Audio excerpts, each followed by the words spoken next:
जी मनुगिया, सीधे हम चलते हैं सईद अंसारी के पास जो एसोचैम से इस समय हमारे साथ जुड़ रहे हैं। सईद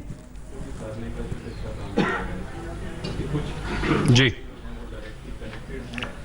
अब श्वेता, एसोचैम में जब ये बजट खत्म हुआ तो उसके बाद जितने भी यहाँ पर बड़े बड़े दिग्गज अपने अपने क्षेत्र के इंडस्ट्रियलिस्ट बैठे हुए थे, उन्होंने एक दूसरे की तरफ देखा। फिर उसके बाद किसी ने कहा कि क्या हुआ, और उसके बाद तालियां बजी। तो ये कुछ समझ में नहीं आया। सुभाष अग्रवाल जी, आप हमारे साथ एसएमसी के चेयरमैन एंड मैनेजिंग डायरेक्टर हैं। सबसे पहले क्या रिएक्शन रहा आप लोगों का अंदर? देखिए, बजट बहुत अच्छा है। मिडिल इनकम क्लास ग्रुप को इन्होंने जो बेसिक एग्जम्पशन इनकम टैक्स में 2.5 लाख रुपए थी, इसको 5 लाख रुपए कर दिया है। स्टैंडर्ड डिडक्शन जो सैलरीड क्लास को 40,000 रुपये मिलते थे, उसको बढ़ा के 50,000 कर दिया है।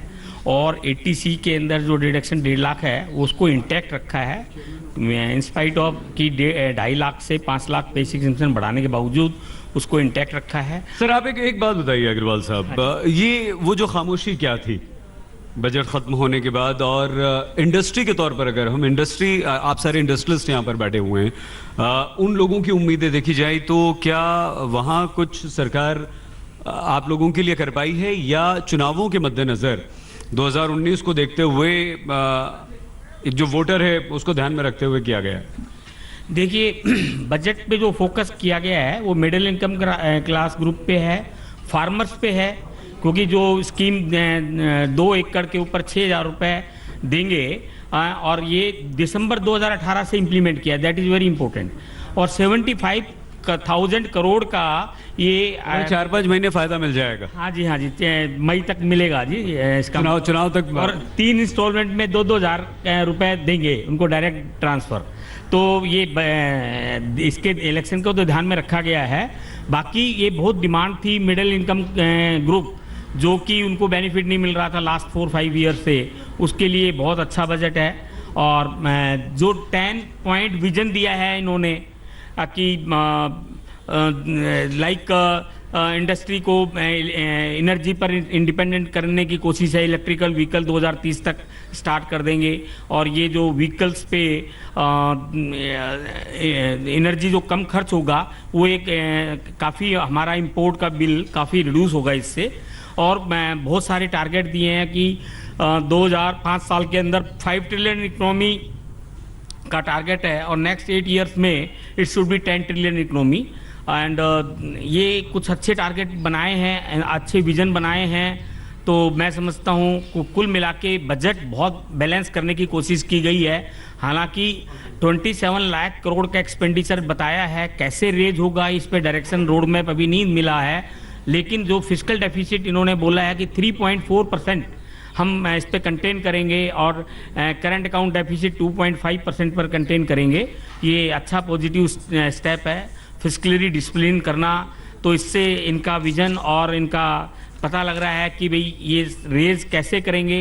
हालांकि जैसे 7 करोड़ एसएससी है रफली, इसमें तकरीबन 2.5 से 3 करोड़ एसएससी 2.5 लाख से 5 लाख में कवर होते थे।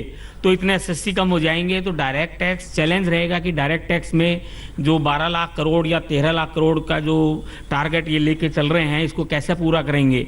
तो और इसको 3.4% फिस्कल डेफिसिट को कंटेन कैसे करेंगे, ये एक अपने आप में चैलेंज है। अच्छा, ऐसे एसएमईज की बात करें, क्योंकि आप लोगों का कंसर्न वहाँ ज़्यादा रहता है एसएमईज को लेकर। और श्वेता, बस आखिरी में जल्दी से आ रहे हैं दोबारा आपके पास। और ऐसे में जीएसटी को लेकर प्री बजट जब बातचीत आप लोगों से हो रही थी तो काफ़ी शंकाएं और आपके मन में बहुत सारी बातें थी, वो दूर हो पाई? देखिए, एंजल टैक्स एक एसएमई के लिए बहुत बड़ी प्रॉब्लम थी जो उन्होंने एड्रेस नहीं किया, क्योंकि ये बहुत बड़ी डिमांड थी एसएमई की तरफ से। तो ये एड्रेस कर देते तो अच्छा होता है, क्लैरिफिकेशन। वहाँ गोल कर गए? हाँ, वो गोल कर गए। और बाकी इन्होंने एश्योरेंस किया है कि टैक्स को सिंप्लीफाई करेंगे। जीएसटी क्वार्टरली रिटर्न जो है, वो जो 5 करोड़ तक की जो टर्नओवर है उनके लिए साल में 4 बार रिटर्न जीएसटी की फाइल करनी पड़ेगी। तो वो एक अच्छा रिलैक्सेशन है। और ये जीएसटी, डायरेक्ट टैक्स, ये सारे सिंप्लीफाई होंगे। और गवर्नमेंट ठीक है सर, जल्दी से अग्रवाल साहब 10 में से कितने नंबर देंगे आप? मैं 8 नंबर दूंगा जी। मेरे को बजट अच्छा लगा। इलेक्शन के बावजूद भी इन्होंने अपने आप में कॉन्फिडेंस शो किया है, इंडियन इकोनॉमी को एक डायरेक्शन दी है, विजन दिया है, 2010 साल का एक विजन पेश किया है। ठीक है सर। 10 पॉइंट। बहुत बहुत बहुत धन्यवाद आपका। श्वेता अग्रवाल साहब की बात आपने सुनी, लेकिन पीएमवी के चेयरमैन पीके जैन जी इनके बाद हमारे साथ होंगे और 8 नंबर दे रहे हैं, मतलब यहाँ बल्ले बल्ले ही लग रही है श्वेता जी। और यहाँ पर जो हमारे बजट बाजार में एक हेलीकॉप्टर उड़ान भरता हुआ बजट का पिटारा छोड़कर जाता है, पैसे बचेंगे सर तो घर भी खरीदे जाएंगे, उम्मीद जगी है इससे? बिल्कुल जगी है। इनकम टैक्स एग्जम्पशन लिमिट बढ़ाने से डिस्पोजेबल इनकम बढ़ेगी जी, और उससे लोगों के हाथ में कुछ और पैसा आएगा। तो पूरी उम्मीद है कि मार्केट, जो रियल एस्टेट मार्केट जो है, उसके अंदर एडिशनल बेनिफिट होगा। नंबर 2, जीएसटी को मिनिस्ट्रियल काउंसिल को जो रेफर किया है, हम उम्मीद करते हैं कि वो भी बहुत जल्दी अपना सॉल्यूशन दे देंगे कि एक्चुअल जीएसटी एप्लीकेबल क्या होगा जी। तीसरा, जो इन्होंने बाकी चीज़ें दी हैं, रेंट के ऊपर टीडीएस बढ़ा दिया है, 1.8 लाख से 2.4 लाख जो कर दिया है, उसका एडिशनल एडवांटेज आएगा, लोग रेंटेड प्रॉपर्टीज के अंदर इन्वेस्टमेंट करेंगे। चौथा, कैपिटल गेन्स टैक्स में जो इन्होंने एक घर पहले खरीदा जा सकता था, अब अगर बच्चे आपके घर में 2 हैं तो आप उसको 2 करोड़ रुपए तक अगर आप 2 घर लेके उनको दे देते हैं, इससे हाउसिंग की डिमांड बढ़ेगी जी। पांचवा, 80IBA को इन्होंने जो एक्सटेंड कर दिया 1 साल, और उससे अफोर्डेबल हाउसिंग के ऊपर भी आगे फर्दर डेवलपर्स जो है वो फोकस अपना कंटिन्यू रखेंगे। और जो नोशनल इन्वेंट्री के ऊपर टैक्स लगता था, क्योंकि आजकल रियल एस्टेट में सेल नहीं होती है, तो उसमें डेवलपर्स को टैक्स देना पड़ता था अगर सेल नहीं होती थी। आपको अच्छा लगा है? तो वो अच्छा हुआ, 1 साल से 2 साल कर दिया है। तो ज़्यादातर चीज़ें अगर देखी जाएं तो बहुत अच्छा हुआ है। इकोनॉमी के लिए बहुत अच्छा है, आम आदमी के लिए बहुत अच्छा है, मेरे ख्याल से किसानों के लिए भी बहुत अच्छा है, और बहुत बैलेंस्ड और बहुत अच्छा बजट। किसान अपनी राय दे देंगे, वो अभी खुश नहीं दिख रहे हैं उससे, लेकिन हम शुरुआती प्रतिक्रिया ले लेते हैं। देखिए, इलेक्शन ईयर में जो ये बजट है, मैं बजट स्पीच को 3 हिस्सों में डिवाइड करूंगा। पहला, जो इस सरकार ने पिछले 4 साल में किया, उसके ऊपर उन्होंने काफ़ी बताया कि किस तरह उन्होंने प्रोग्रेस किया है, चाहे स्वच्छ भारत हो, चाहे इकोनॉमी का रिफॉर्म्स हो, चाहे ग्रोथ हो। और लास्ट सेक्शन था कि हम आगे क्या करेंगे। तो मेरा फोकस, पहला सेक्शन तो ज़रूरी है, आखिरी भी है, बट फोकस हमारा रहना चाहिए कि इस बजट में क्या था। और ये बजट अगर देखा जाए तो बिल्कुल ही एक्सपेक्टेड लाइन्स पे था। Pro poor, pro middle class, ये 2 चीज़ें करनी थी इनको। फार्मर्स के लिए शुरुआत है, मैं ये नहीं कहूँगा कि बहुत कुछ किया है, पर ये जो डायरेक्ट बेनिफिट ट्रांसफ़र किया है वनरेबल एंड पुअर फार्मर्स के लिए, ये बहुत ज़रूरी था।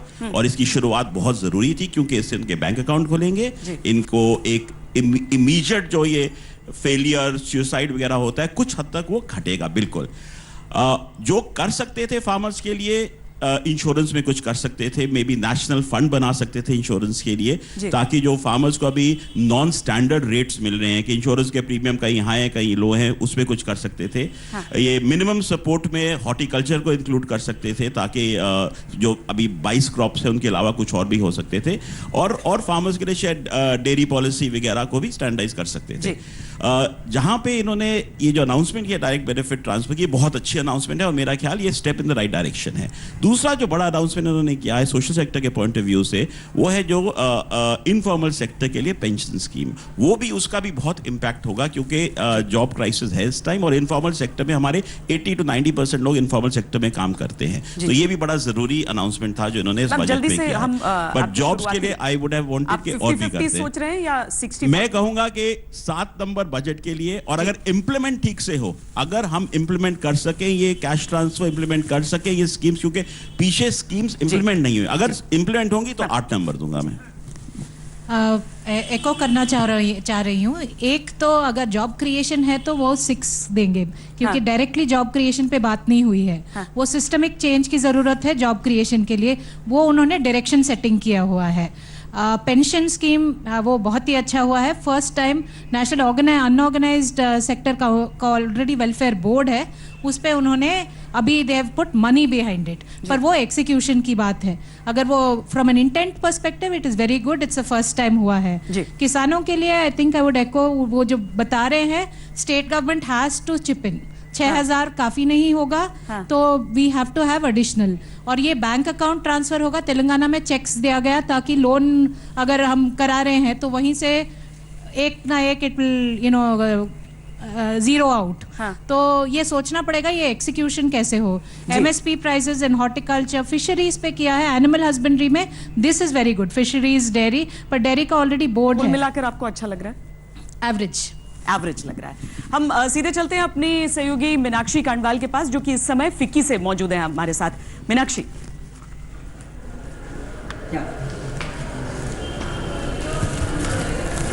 देखिए श्वेता, यहाँ पर भी सबकी निगाहें इस बात पर थी कि आज जब बजट सामने आएगा तो उसमें किस सेक्टर को क्या मिलेगा। उद्योग जगत की निगाहें ये थी कि क्या ईज ऑफ डूइंग बिजनेस में भारत परफॉर्म कर रहा है आंकड़ों के लिहाज से, लेकिन जमीन पर हकीकत क्या है। तमाम उद्योगपतियों की नजर इस बात पर भी थी। हमारे साथ इस वक्त फिकी लेडीज ऑर्गेनाइजेशन की प्रेसिडेंट मिस पिंकी रेड्डी इस वक्त मौजूद हैं। मैम, सबसे पहले बजट आ गया है, किस तरह से आप रिस्पॉन्ड कर रहे हैं? I think it's a very good budget and I think inside सब लोग बोल रहे थे कि it's better than they expected. So I think I would give a 6 or a 7 out of 10 for this budget. And I'm very happy for the farmers. I think they've really बहुत सोच समझकर ये बजट बनाया है farmers के लिए। और मुझे एक बात बहुत खुशी है कि income tax has reduced, there's no income tax on low business people. So it's a huge relief for women. So since I represent the women, I'm happy for that. महिलाओं के लिए इनफैक्ट जो अनाउंसमेंट हुआ है उसमें 40,000 तक के ब्याज पर कोई टीडीएस भी नहीं होगा। Exactly. That's a very big thing. And MSME से भी 3% it's mandatory now. So which is very, very good. लेकिन आपको ये लगता है कि क्योंकि चुनावी साल है और ऐसे में किसानों पर फोकस ज्यादा था, मिडिल क्लास पर भी सबसे बड़ी अनाउंसमेंट यहाँ पर दिखाई दी, तो उद्योग जगत कहीं पीछे छूटा, ऐसा कुछ लगा? I guess ये politics है. I can't say much on that. But I think they've done, it's a mix of both. मुझे लगता है 10 में से कितने नंबर? 6.5 या। तो श्वेता, इस तरह से अभी यहाँ पर फिकी में रिस्पॉन्ड कर रहे हैं, लेकिन ये अभी क्योंकि बिल्कुल शुरुआती रिएक्शंस आ रहे हैं, इंतजार करना होगा जब बजट को थोड़ा और एनालाइज किया जा सकेगा ताकि उसके और पहलुओं पर विचार किया जा सके। जी, और जरूरी है कि जो किसान हैं वो अपनी बात खुद करें, जो कि यहाँ से आवाज भी आई थी। जी नहीं, पहले सर जी, बस सबसे पहले आज तक चैनल का धन्यवाद। मैं सबसे पहले तो इस सरकार का धन्यवाद देना चाहूंगा जिन्होंने 5 साल में मात्र 2,000 रुपया किसान के खाते में डालने की बात कही है।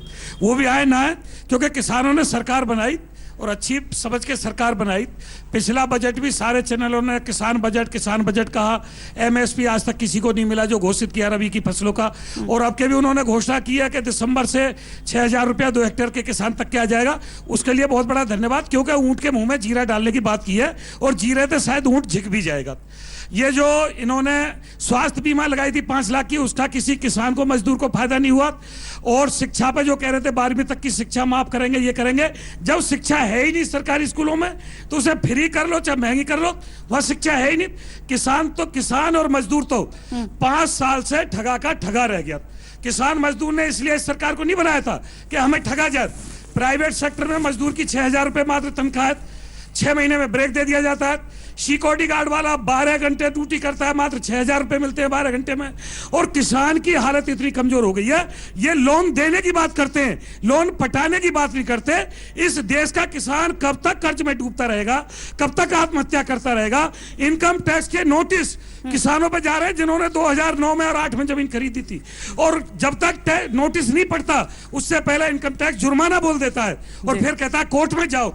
किसान का इतना उत्पीड़न हो रहा है, हर दफ्तर में उत्पीड़न हो रहा है, कोई अधिकारी संज्ञान नहीं लेता। अंग्रेजों से भी ज्यादा बदतर हालत हो रही है। और फिर सारे चैनल, सारे जितने बुद्धिजीवी हैं, चाहे यहाँ बैठे या कहीं और बैठे, किसान बजट, किसान बजट, किसान बजट। पहले भी कहा किसान बजट, किसान बजट। किसने सरकारी खरीद की, किसको एमएसपी मिला? विपक्ष बैठे हैं, हमारे अखिलेश जी बैठे हैं, A2 C2 पे लगे रहते हैं। अरे हमें तो A2 भी नहीं मिला, C2 तो जब मिलेगा जब कोई सरकारी खरीद का इनके पास जुगाड़ नहीं।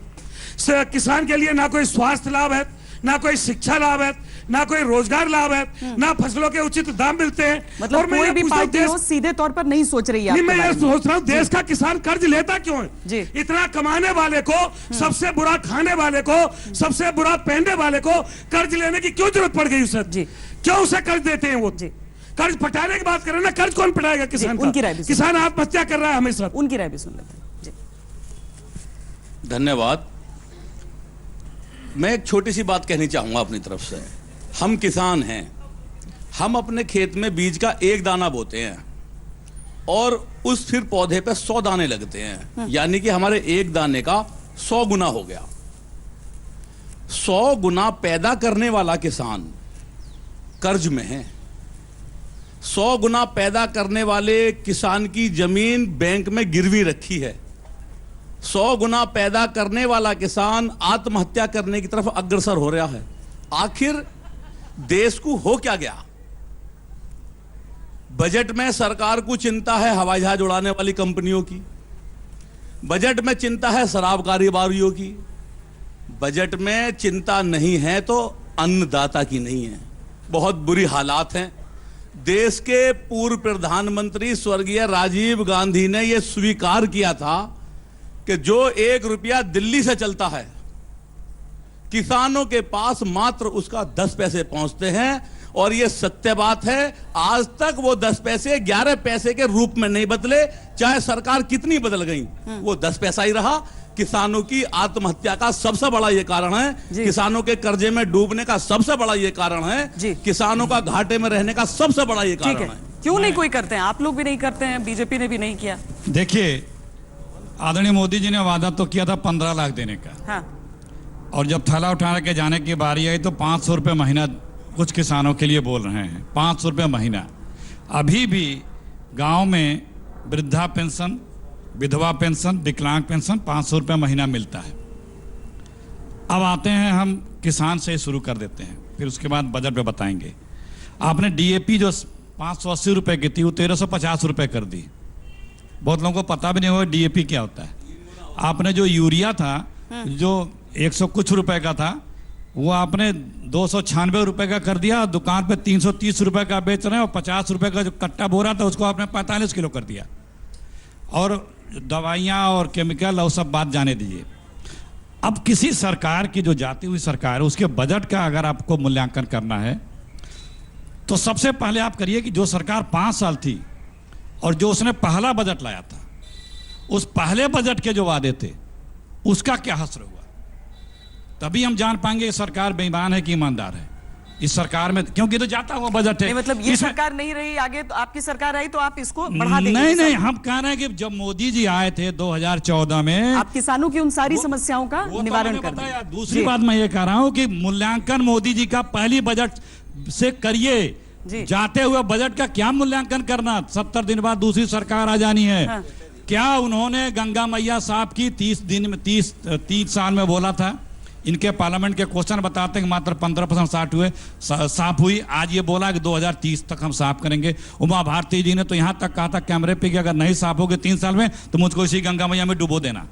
यहाँ तक 100 स्मार्ट सिटी 2 लाख करोड़ का नहीं। देखिए सरकार पहली बजट का जिक्र जरूर होना चाहिए कि उसका क्या हुआ। हम उनकी बात सुनकर और उसके बाद उत्तर प्रदेश के कुछ किसान और हमारे साथ खेतों से जुड़े हुए उनके पास चलेंगे। सिटी जो बोला था कि हम बनाएंगे 2 लाख करोड़ रुपए लगेंगे, मात्र 5 साल होने जा रहे हैं। 13,000 करोड़ रुपए रिलीज किया, मात्र 8,000 करोड़ रुपए उसमें खर्च हुए। अच्छा उनको बोल लेने दीजिए ना जी। चलिए आप ही के पक्ष में बोलेंगे। अच्छी बात बताता हूँ। हाँ। मोदी जी अभी बजट में बोला 5 एकड़ लैंड, 5 एकड़ लैंड को 6,000 रुपए मिलेंगे। मैं आपसे पूछता हूँ कौन सा किसान है जिसके पास 5 एकड़ लैंड है? अगर जिसके पास 5 एकड़ लैंड है उसको आप 6,000 रुपए साल में देंगे तो बेचारा उसकी फरमाइश भी नहीं कर पाएगा, उसके रखाव भी नहीं कर सकता। एक काम करते हैं, किसान हमारे साथ जुड़े हुए हैं। एक सेकंड पूरा हो जाए। और जो आप किसान के बजट चिल्ला रहे थे जैसे अभी वो कह रहे थे, नहीं उनसे पूछना चाहता हूं। नहीं उनसे पूछना चाहता हूँ आपने किसान के इंश्योरेंस के लिए क्या किया और किसान की इनकम कैसे बढ़े? खेत में मिडिल क्लास का बजट है कि नहीं है? है ही नहीं। मिडिल क्लास तो बचा ही, मिडिल क्लास तो उन्होंने खत्म कर दिया। किसानों को पेंशन देने की बात की वो भी नहीं दी। रोजगार किसानों को पेंशन देने की बात की 60 साल से ऊपर के किसानों को मोदी जी आपने रोजगार अपॉर्चुनिटी नहीं क्रिएट की। आप बताते कि रोजगार कहाँ देने वाले हो जब रोजगार होता। चलिए श्वेता जहां हमारे साथ जेवर से जुड़ रही है उनके साथ कुछ किसान हैं। जी श्वेता।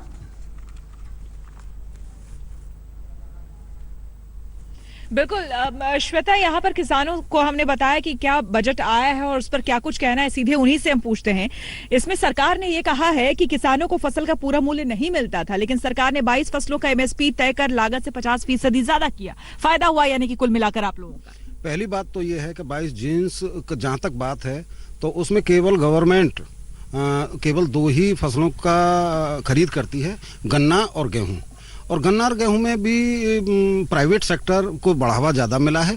और रही बात अन्य 20 जिन्सों की, उनको टोटल रूप से हम पूर्ण रूप से प्राइवेट मंडियों को बेचने के लिए मजबूर हैं। और प्राइवेट मंडियों का वही तरीका है पहले से ही जो हम अपने बुजुर्गों से सुनते आ रहे थे।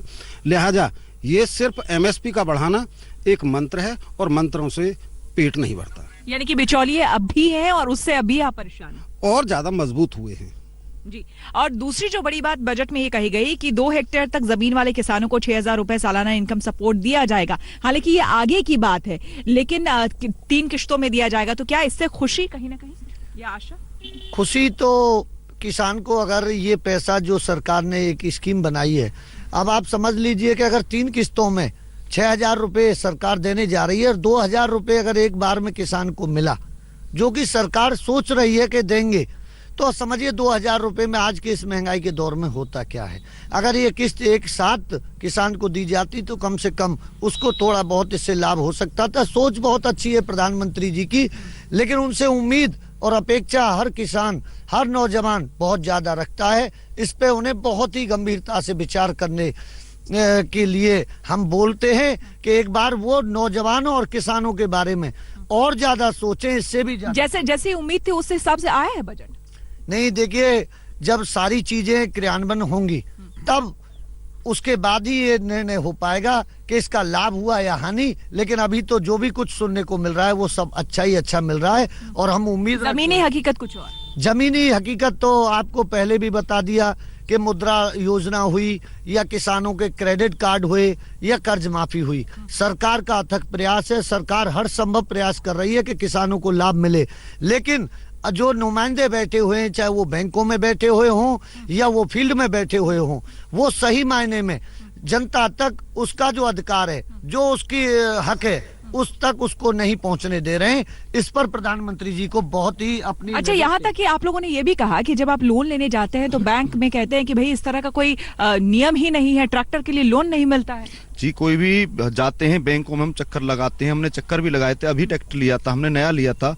हमने बोला बैंकों में जाके मैनेजर साहब से कि हमको लोन लेना है ट्रैक्टर के लिए, तो हमसे बोले कि ट्रैक्टर के लिए कोई लोन नहीं है। फिर हम स्टेट बैंक ऑफ इंडिया में गए थे, उधर पहुंचे कि हमको लोन लेना, तो उन्होंने भी मना कर दिया। उसके बाद हमने अपनी जमीन बेची, उसके बाद ट्रैक्टर नगद लिया था, फिर जमीन बेचकर। पर कोई ये बैंक वाला किसान के लिए हित में नहीं बोल रहा कि लोन देना या नहीं। यानी कि सरकार जो ये कहती आई है कि बहुत राहत मिली है आप लोगों को, और खास करके किसानों के लिए पिछला बजट भी किसानों को पूर्ण रूप से समर्पित कर दिया था, ऐसा कुछ नहीं है? नहीं, ऐसा कुछ नहीं है किसान बजट में। ये केवल लॉलीपॉप है। और आपके सामने पहले भी कई किसान बोले हैं, उन्होंने भी बजट के बारे में सुना है और देखा है। ना ही तो किसानों को बिजली वृद्धि इतनी ज्यादा कर दी है कि उसके दूने रेट कर दिए हैं। किसानों को जो बिजली की सबसे पहली आवश्यकता बिजली की है, किसानों को सिंचाई के लिए बिजली की आवश्यकता है। नहर बम्बों में पानी नहीं आ रहे हैं और बिजली के वृद्धि इतनी वृद्धि कर दी है बिलों में, तो किसान अपनी फसल को सिंचाई कहां से करेगा? जब समय से सिंचाई नहीं कर पाएगा तो वो फसल कहां से बढ़ेगी, और बढ़ेगी तो कहां से पकेगी, और पकेगी तो कटेगी कैसे? चाचा, ये बजट कैसा लगा आपको? आपको क्या लगता है, कुछ उम्मीद है कुछ अच्छा होगा किसानों के लिए? ये आगे साल पड़े, अभी तो घोषणा ही कर रहे हैं बिल की, बजट की। आगे लाभ मिले ना मिले, क्या हो क्या नहीं हो, आगे ये टाइम बताएगा, अभी कोई पता नहीं। और ये भी बताया कि नीम कोटेड जो यूरिया है उससे किसानों का लागत जो है वो घटा है। नहीं, घटा तो है, लेकिन 5 kilo What's your first reaction? I think it's a fantastic budget. It benefits a extremely large number of people, the middle class, the low middle class. I think this government has delivered more for the poor of this country than in the past 65 years. This is an incredible budget, but this is only an interim budget. This is only a trailer for much bigger things to come. But look at the vision that the Prime Minister and the government has put before the country. I think we all work together and we can achieve, we can become one of the greatest nations in the world. Thank you.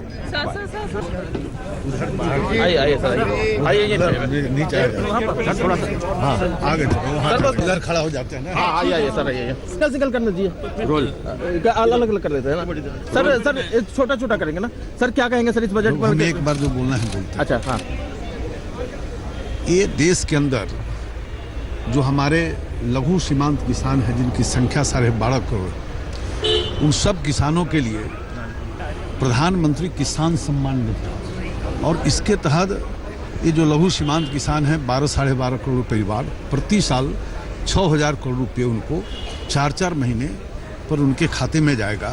और इसका हमने cabinet में जब निर्णय आज दिया तो उसके तुरंत बाद अभी हमने उसका गाइडलाइन भी जारी कर दिया है। और ये 19-20 के लिए तो 80,000 करोड़ रुपए के लगभग का है, लेकिन इस वर्ष ये जो 18-19 का है उसमें भी मार्च के पहले ये 4 महीने का 2-2 हज़ार रुपया सभी किसानों के खाते में जाएगा। और अगले वर्ष 19-20 में भी 3 टर्म में सभी किसानों के खाते में जाएगा। मैंने कुल साल में 6,000 रुपया सब किसानों के साथ में खाते में जाएगा। लेकिन उसके साथ ही आज हम लोगों ने ये भी निर्णय लिया है, और बजट में भी उसकी घोषणा तो पिछले बार थी, लेकिन ये भी योजना तुरंत प्रारंभ हो जाएगी 15 दिन के अंदर, कि जो पशुपालक किसान हैं, जो मत्स्य पालक किसान हैं, उनको भी किसान क्रेडिट कार्ड, जैसे फसली ऋण के लिए हम देते थे 3 लाख का, तो अब जितने भी जमीन वाले किसान हैं, मत्स्य पालन पशुपालन करते हैं, उनको 3 लाख का किसान क्रेडिट कार्ड। चुनावी साल है तो एक बात तो स्पष्ट है कि हाँ, घोषणाएं हुई हैं तो जल्द लागू करनी ही होंगी इन्हें। बहुत दिलचस्प आंकड़े दरअसल बजट से निकल कर आते हैं, लेकिन ये आंकड़ा आपकी जेब से जुड़ा हुआ नहीं है। ये आंकड़ा ये है कि जब प्रधानमंत्री को बार बार दिखाया जा रहा था, जिस तरीके से घोषणाएं हो रही थी, 26 बार उन्होंने इस तरीके से जोशीली तालियां बजाई हैं। बीच में हाउस द जोश वाला नारा भी लगा था, लेकिन ये जो तालियां हैं वो देखिए, करोड़ों लोगों को लाभ मिल रहा है।